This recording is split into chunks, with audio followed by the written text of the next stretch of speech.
Hey everybody, thank you for joining me today. So today's video, we're going to be continuing on with our technique video that we did on Tuesday. And we're going to turn those projects into cards, okay? So I've already printed some thank yous. Now I'm going to print some happy birthdays because you always need thank you cards and happy birthday cards. Those are always good cards to have on hand because you never know when you want to send, a message to somebody. So I'm just inking them up using VersaFine. Um, VersaFine and VersaClear are probably my two most favorite black inks to use. I've used Catherine Pooler's. I want to say I forget which one it's called. She has two blacks. One is like a permanent I forget the word. It's a not nocturnal. Oh my god. I can't believe I can't remember what the heck it's called. Archival. That's it.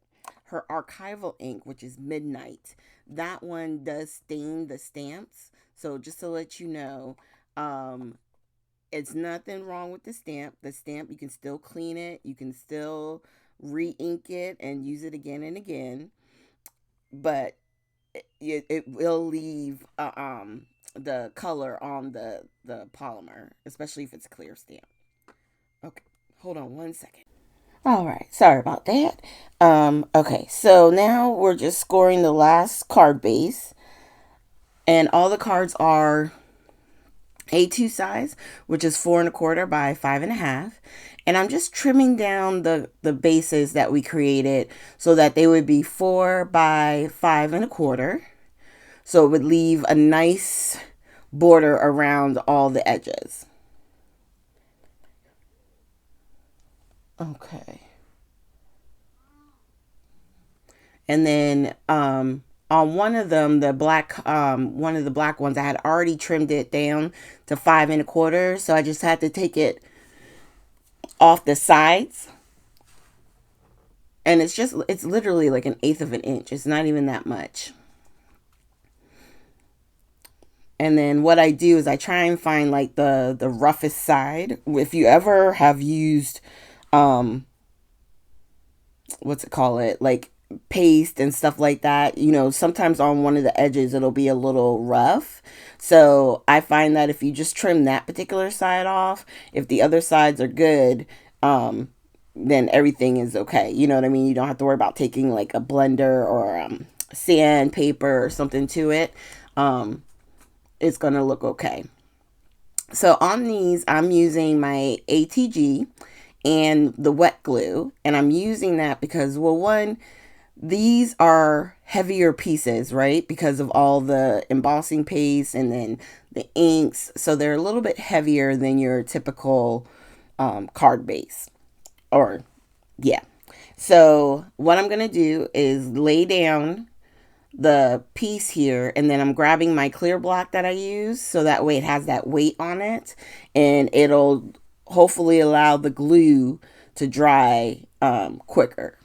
But I always like to use my wet glue with the ATG, especially the ATG and score tape, because it gives you really a little bit of wiggle room. The other tape that I use, sometimes it can be like instantly permanent, but it's not like ATG and score tape. Like once you put those down, you ain't pulling it back up. You're just not. So if you put it on crooked, you now have a crooked piece of paper.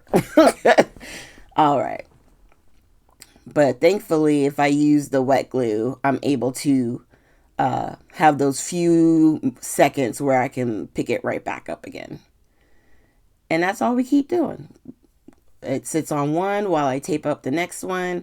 And you'll find if you ever wanted to do stuff like in mass production, this is probably the best way to do it, right? You do all of one technique or one method for all the numbers of the cards that you're making. So we had 6 bases. We did all the embossing paste at one time, then we did all the coloring at one time, and now we're putting them all together, right? So before I started the video, I had primarily all the bases done except for one, because I just wanted to show you, yep, I still use my scoreboard. It helps a lot, especially for making sure you get a nice even card and it doesn't like make that top edge look weird. I like using it. And then showing you, like, I did all the stamping of the phrases or the sentiments that are going to go on the front. Like each, whatever it is that I'm working on, I'm doing it for all 6 cards.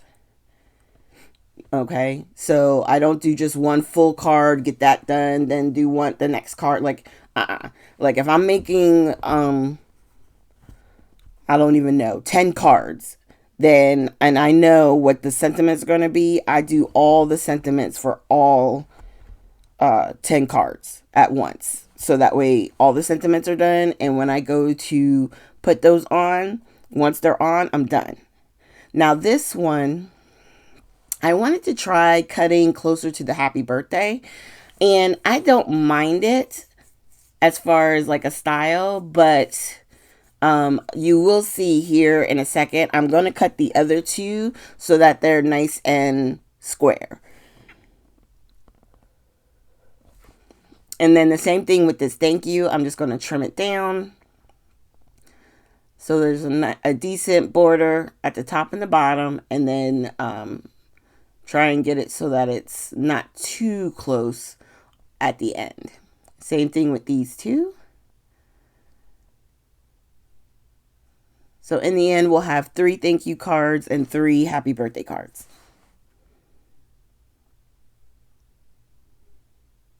And I just wanted to trim that just a little bit. It wasn't a whole lot needed to be trimmed.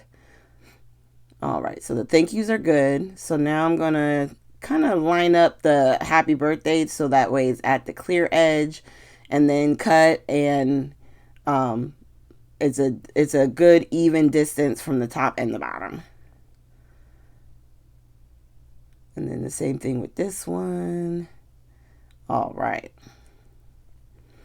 And then on this one card, which I have over to the far right, I'm going to wind up turning it on its side and using the bigger happy birthday.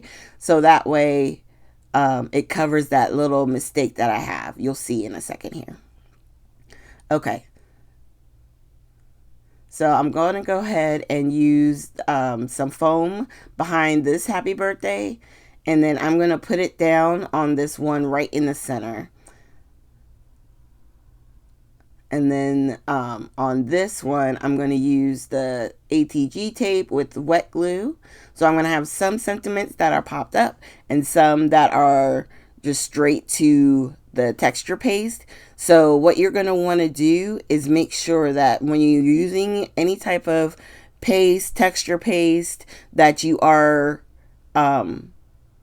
using the wet glue as well, because you're going to need it. ATG on anything with texture is not going to work. You're going to have to use ATG and wet glue, okay? And then we're adding the foam squares on the back of this piece. And with this one, turning it sideways, that little boo-boo that I had gets taken care of. It's covered and you don't even know that it's there. Only me and you know. And then on the thank you here, we're going to use some foam tape again. Grab one of the other cards. And then on these last 2, we're going to, I think I'm going to turn them sideways as well. Just to show you. You can do it vertical, you can do it horizontal. It doesn't matter. That's one of the things I like about the shape that we used. And then we're just going to use tape on these last 2. Right in the center. And use the little block there. Now, you can do a couple of different things. I didn't, I'm going to surprise you, but I didn't splatter. So for those of you who don't like splatter, I held back on this one because I wanted to show you another option. So I pulled out the good old sequins, and on this particular set, it's more like a fall set, but I was trying to pull out some of the golds because I like the way it matched the yellows. So I grabbed like, I think I grabbed 5.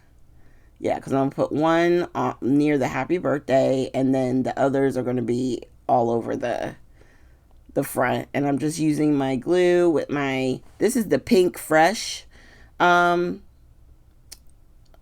it like, what? I don't even know what this tool is called. Lord Jesus. But it has the little waxy end, and you can pick up your sequins and your gems. Yeah, that thing. All right. And then I'm going to also grab, I was thinking of maybe some clear, but I think I wind up grabbing the peachy. I think it's called Mimosa. And I grab just another one like this thank you here, just to show you guys another option for finishing out the decorating of your cards, right? And it's surprising because you would think these are more orange, but on top of the gold section here, they work perfect. And I want to say this might be even more like a shaker bit, but I pick out the things and still will put them right on my cards, my layouts, whatever it may be. And then I'm just going to put these down. So I used odd numbers. I think I did 5 on both. Just to show you, another option. I know we have plenty of stuff like this in our stashes, whether it be gems, like I said, or sequins, insert here. I'm just showing you one way that you could finish out and put the final stamp on your cards, right? You could use enamel dots. That would work too. What I like is the shininess of the background using the Simon Hurley sprays and the spritz. Those are the centerpieces. Do you know what I mean? So you don't want to do too much to take away from those backgrounds because they're stunning. The shimmer, the shine, like I love them. I love those backgrounds, and it would be fun actually to do something like this again, especially with the black, to use a different color combo, I think that would be fun. Okay, y'all. So thanks again for joining me today. I hope you enjoy these final cards. Please consider hitting the like, subscribe, and share button. And I will see you guys with our next video. I don't know exactly when it will be. It may be for Friday, but I'm not promising. So don't hold me to it. All right, y'all. You have a great day.